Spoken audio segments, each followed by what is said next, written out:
नमस्कार सर।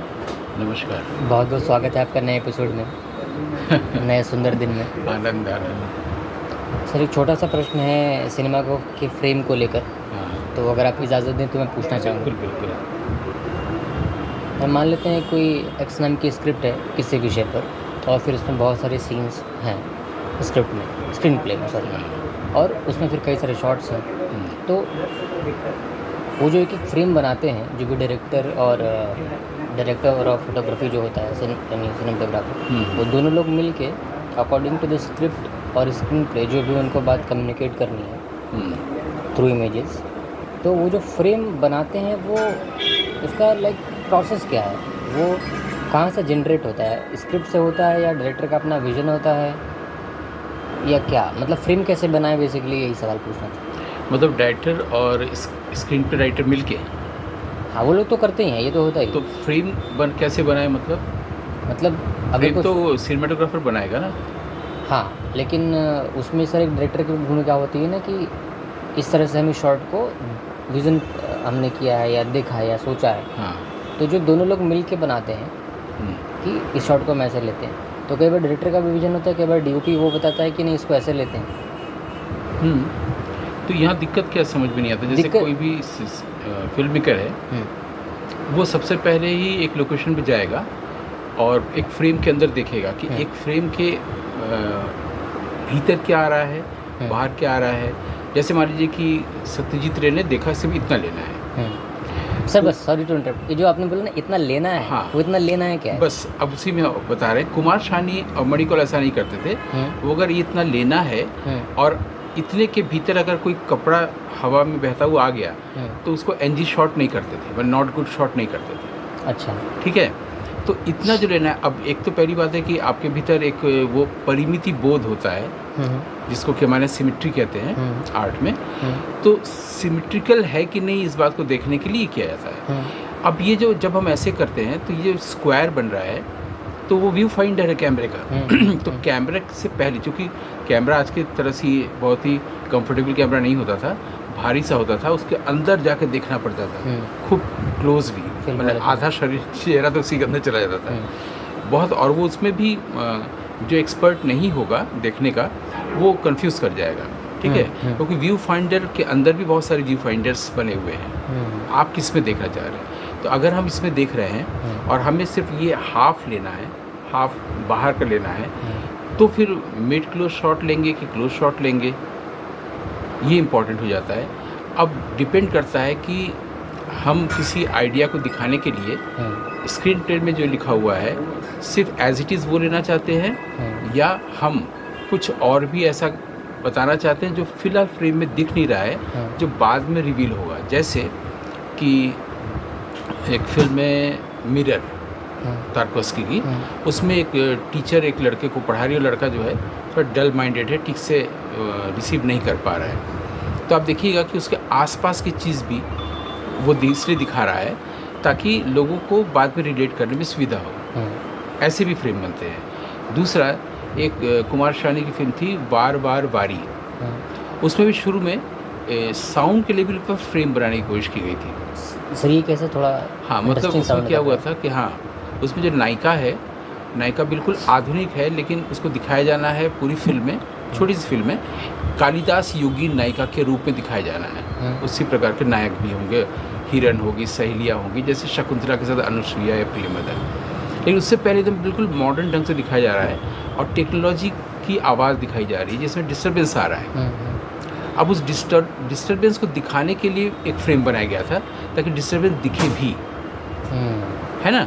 तो अब मान लीजिए कि आप स्क्रीन प्ले में जो जो फ्रेम बने हुए हैं उसको फ्रेम को दिखाना है कि भाई कि कोई एक महिला है, उसको ये बुरा लग रहा है कि उसकी बेटी के पास कोई मिलने आया है, तो वो एक लुक दे रही है। ठीक है, अब उस लुक को दिखाना है तो हमको सिर्फ एक क्लोज शॉट ले लिया। ठीक है, लेकिन हमको ये दिखाना है कि वो जो लड़की है जिसको पास लड़का आया तो उसकी माँ को बुरा लग रहा है, वो लड़की एक दूसरे कमरे में बैठी हुई है और उसकी माँ दूसरे कमरे में बैठी हुई है और वो लड़की सोच रही है ये किसी फिल्म में भी नहीं है, ये अभी हम तुरंत बता रहे हैं कि वो सोच रही है कि यही माँ जो रसोई में है, इन्हीं के कारण मेरा बचपन का जीवन खराब हुआ, युवावस्था का जीवन खराब हुआ, ठीक है। तो ये माँ के बारे में सोच रही है, लेकिन दिखाया जा रहा है लड़की को, और लड़की के एक्सप्रेशन बदलते जा रहे हैं कि माँ ऐसा ऐसा की थी इसलिए मेरा बचपन बिगड़ा, ऐसा ऐसा युवावस्था में किया था इसलिए मेरे पाँव में चोट आई। तो अब धीरे धीरे हम उस बच्चे को भी दिखा रहे हैं, लड़की को दिखा रहे हैं एकदम एक्सट्रीम क्लोज में। अगर हम चाहें तो इसमें हम फ्लैशबैक जोड़ सकते हैं, अगर नहीं चाहें तो हम उसके बगल से सीधे से पैन करके कुछ पेंटिंग्स दिखा सकते हैं, जिसमें लड़की के ही बचपन के बने हुए कुछ पेंटिंग्स हैं जिससे दिखा सकते हैं, ठीक है। फ्रेम को हम फिक्स्ड फ्रेम पहले करना चाह रहे हैं या पैनिंग में फ्रेम रखना चाहते हैं, ये भी हमको तय करना है। और मेन चीज़ तो यही होता है कि उसमें जो अवांछित चीज़ें फ्रेम में ना आए उसको फ्रेम कहते हैं। वांछित क्या है? वो जो दिखाई दे रहा है और दिखाना है, या जो अभी दिखाई देना है बाद में, जिसका एक क्यू यहाँ पर हम बना दे रहे हैं। हो सकता है कि हम अंतर्मन की दशा को दिखाना चाहते हैं, किसी के भीतर क्या होना है, और मूविंग इमेज में नहीं दिखाना चाहते हैं, एक बात।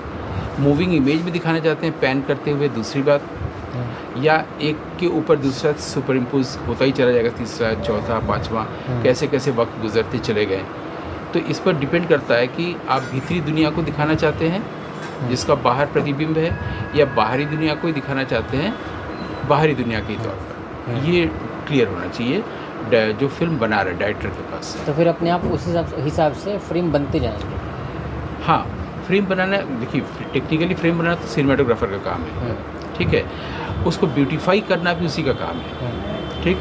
लेकिन अवांछित किसे कह रहे हैं, वांछित किसे कहते हैं, रिक्वायर्ड और नॉट रिक्वायर्ड किसे कह रहे हैं? क्योंकि एक तो रिक्वायर्ड होता है कि हमें स्क्रिप्ट में लिखा हुआ है ऐसा ऐसा, वो हम दिखा रहे हैं, लेकिन हमें बात ये कहनी है उस जिसको सिनेमाटोग्राफर का रिक्वायर्ड फ्रेम है उसके ज़रिए। तो उस बात को दिखाने के लिए हम हो सकता है कि कुछ और फ्रेम दे रहे हैं, एक फील्ड है और एक पहाड़ है।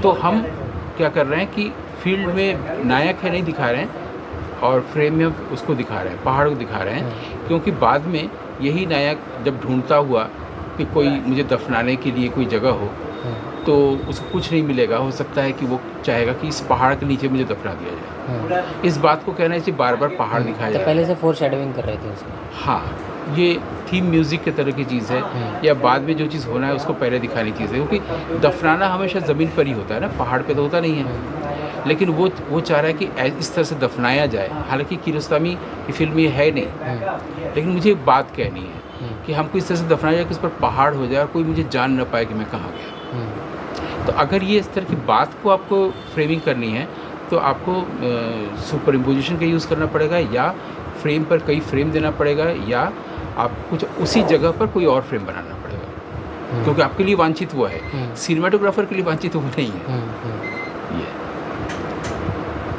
ये प्रश्न थोड़ा सा मेरे लिए एम्बिग्यूअस था शुरू में समझना, और अभी भी थोड़ा सा एम्बिग्यूअस है कि दरअसल आप क्या यही जानना चाहते थे जो कहा गया।